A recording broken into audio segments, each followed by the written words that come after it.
پتنگ اڑانے کی خرابیاں کتنی زبردست ہیں۔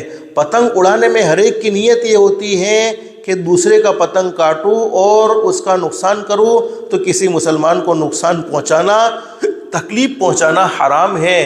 اور حدیث شریف میں فرمایا نبی کریم صلی اللہ علیہ وسلم نے، مسلمان تو وہ ہے جس کی ذات سے لوگوں کو تکلیف نہ پہنچے، جس کی ذات سے کوئی جاندار دکھی نہ ہو۔ لیکن آج تو یہ اترائن کے موقع پر ہم نے دیکھا ہے کتنے بے زبان جانور بھی بیچارے پتنگ کی وجہ سے، دوری کی وجہ سے پریشان ہوتے ہیں، زخمی ہوتے ہیں۔ اللہ ہم سب کی حفاظت فرمائے اور ہمیں صحیح سمجھ عطا فرمائے۔ پتنگ اڑانے میں اکثر آدمی کی نمازوں سے بھی غفلت ہوتی ہے۔ پتنگ اڑانے میں اکثر آدمی نمازوں سے غافل ہو جاتے ہیں۔ حضرت نبی کریم صلی اللہ علیہ وسلم کے زمانے میں کبوتر بازی ایک قسم کا کھیل تھا، کبوتر بازی چلتی تھی۔ اس پر حضرت نبی کریم صلی اللہ علیہ وسلم نے کبوتر کے پیچھے بھاگنے والے کو شیطان فرمایا تھا۔ جیسے آج کل لوگ پتنگ کے پیچھے بھاگتے ہیں، تو کبوتر بازی حضرت نبی کریم صلی اللہ علیہ وسلم کے زمانے میں چلتی تھی، اور کبوتر کے پیچھے بھاگنے والے کو ہمارے نبی نے شیطان قرار دیا تھا، اور کبوتر کو لوٹنا اور اس کے پیچھے دوڑنا ایمان کے خلاف فرمایا تھا۔ علماء نے پتنگ بازی کو کبوتر بازی جیسا ہی کہا ہے۔ اس لیے پتنگ کے پیچھے دوڑنے والا بھی شیطان ہے، اور پتنگ لوٹنا ایمان کے خلاف ہے۔ پتنگ اڑانے میں جتنا مال لگتا ہے وہ سب فضول خرچی میں گنی جائے گی، جو حرام ہے۔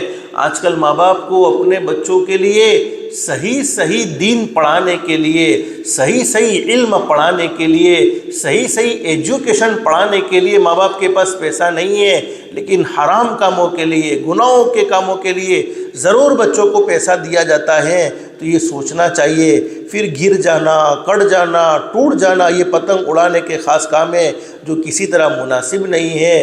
اب تو پتنگ اڑانے کے ساتھ میوزک، نامحرم عورتوں کو دیکھنا، اس کے ساتھ مستی کرنا، یہ سب بھی مل گیا ہے، جس کو ایک صحیح مسلمان کبھی بھی صحیح نہیں کہہ سکتا۔ اس کے علاوہ اور بھی خرابیاں ہیں جس کو ہر کوئی سمجھ سکتا ہے۔